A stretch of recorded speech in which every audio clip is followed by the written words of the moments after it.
ara atong sinabaw daghang kaig dahon. Butangan natong daghang dahon atong sinabaw nga baboy. Kay pag maluto na nimo, gamay naman ni siya mga inday. Gamay na ni. Mukupos na ang dahon. So daghang kay mong ibutang. Lamig gid basta na kulay ang atong sinabaw. With pork. Lagyan natin ng mais. Mais na mais. Sarap na ito mga inday. Kasi ngayon, dag-uman. So, sabaw-sabaw sa takay. Nakalugsong man ta. O kadyot.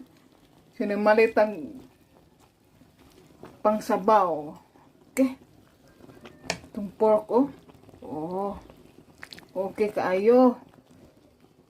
Ito yung mga inday. Luto na ni.